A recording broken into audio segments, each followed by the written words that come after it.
அது ஒரு தனித்தீவு. அந்த தீவில் மனிதர்களுடைய அனைத்து உணர்ச்சிகளும் அங்கே இருந்தன.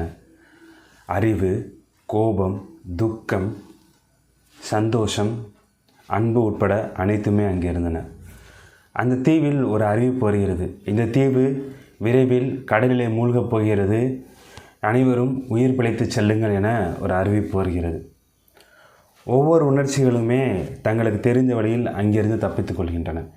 ஆனால் இந்த அன்பு மட்டும் கடைசி ஒரு நொடி ஏதாவது ஒரு அதிசயம் நிகழ்ந்து விடாதா, இந்த தீவு காப்பாற்றப்பட்டு விடாதா என எண்ணி கடைசி நொடி வரை காத்திருந்தது. அந்த தீவே முழுமையாக மூழ்கும் நிலைக்கு வந்த பொழுது இந்த அன்பு அங்கிருந்து செல்லலாம் என யோசிக்கிறது. அந்த தீவின் வழியாக ஒரு பெரும் ஆடம்பர கப்பலிலே செல்வ செழிப்பு சென்று கொண்டிருந்தது. இந்த அன்பு செல்வ செழிப்பிடம் கேட்டது, நீ என்னை உன்னுடன் கூட்டிச் சொல்கிறாயா என்று. செல்வ செழிப்பு சிறுக்குடன் சொன்னது, என்னுடைய கப்பலிலே தங்கங்களும் வைர வைடூரியங்களும் இருக்கின்றன, உன்னை என் கப்பலிலே ஏற்ற முடியாது என்று பெருமையோடு சொல்லிக்கொண்டு அந்த இடத்தை விட்டு நகர்ந்தது. அடுத்த கப்பலிலே ஒரு வீண் பெருமை வந்து கொண்டிருந்தது. அன்பும் வீண் பெருமையிடம் கேட்டது, எனக்கு உனது கப்பலில் இடம் கிடைக்குமா என்று. வீண் பெருமை சொன்னது, நீ ஈரமாக இருக்கிறாய், என்னுடைய கப்பலிலே உனக்கு இடம் கிடையாது என்று. அடுத்ததாக சோகம் ஒரு தனித்த பாய்மர கப்பலிலே வந்து கொண்டிருந்தது. அதனிடமும் அன்பு உதவி கேட்டது.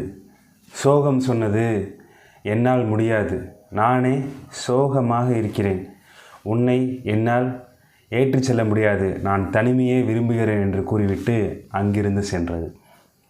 அடுத்ததாக மகிழ்ச்சி ஒரு கப்பலிலே வந்து கொண்டிருந்தது. மகிழ்ச்சி மிக்க மகிழ்ச்சியோடு இருந்த காரணத்தினாலே இந்த அன்பு என்ன சொல்கிறது என்பதை காதில் கூட வாங்குவதற்கு அதற்கு நேரமில்லை. மகிழ்ச்சி கடந்து சென்று விட்டது. தன்னை யாராவது காப்பாற்ற மாட்டார்களா என்று ஏங்கிக் கொண்டிருந்த அந்த சூழ்நிலையில் ஒரு உதவி, ஒரு கூக்குரல் கேட்கிறது, நான் உன்னை காப்பாற்றுகிறேன் என்று. திரும்பி பார்த்தது யார் என்று அந்த கப்பலிலே வந்தது, அதன் பெயர் முதுமை. இந்த அன்பும் நம்ம எப்படியாவது உயிர் பிழைத்து விட்டோமே என்று எண்ணி அந்த முதுமை கப்பலிலே ஏறியது. அந்த கப்பல் அமைதியாக வேறொரு நிலத்தை நோக்கி சென்றது. நிலத்தில் இறங்கியவுடன் அந்த முதுமை எதுவும் சொல்லாமல் அதன் வழியை பார்த்து சென்று விட்டது. அன்பிற்கு அப்பொழுதுதான் ஒரு குற்ற உணர்ச்சி சென்றது. இந்த முதுமையிடம் நாம் எதையுமே கேட்கவில்லையே, இது எதற்காக நமக்கு உதவி செய்தது என மீண்டும் மீண்டும் யோசித்து கொண்டிருந்தது. அப்போது பக்கத்திலே அறிவு சற்று தாமதமாக வந்தது. அறிவிடம் அன்பு கேட்டது, என்னை காப்பாற்றியது யார் என்று. அறிவு சொன்னது, உன்னை காப்பாற்றியது காலம் என்று. காலமா?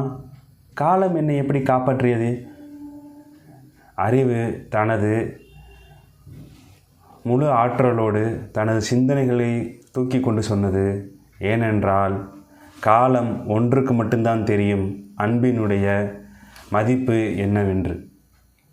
இன்றைக்கி நியூ இயர் நியூ பிகினிங்ஸ், டே 25. இந்த 25 நாள் நம்மளோட இந்த காலம் நம்மளோட அன்புக்கு எவ்வளவு மதிப்பு கொடுத்துருக்கு அப்படிங்கிறது நீங்கள் எனக்கு கொடுத்துட்ருக்க வீஸ் மூலமாக தெரியுது. இந்த அன்பிற்கு நான் டெய்லி உங்களை சந்திக்கிறேன். இதே மாதிரி பல கதைகள் சொல்கிறேன். நாளைக்கு உங்களை மீண்டும் சந்திக்கிறேன். நன்றி, வணக்கம்.